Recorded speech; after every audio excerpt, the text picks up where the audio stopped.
Ada yang bekerja sebagai kaki tangan kerajaan, doktor, nurse, polis, tentera. Korang kena tengok video ni sampai habis sebab rumah ni memang sumpah berbaloi gila. Hello, hai semua. Sekarang saya berada di depan pintu masuk untuk projek yang terbaru iaitu projek PPAM khas untuk penjawat awam sahaja.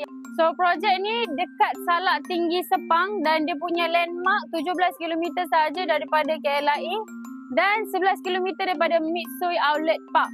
Rumah kat belakang saya ni sekarang dah 10% dia punya progress project. Dah akan siap pada tahun 2027. Yang ini adalah tanah freehold. So tak perlu risau tentang bayaran premium sebab yang ini memang pegangan selama-lamanya. Dan rumah ni ada 3 bilik dan 2 bilik air dengan harga bawah daripada RM300,000.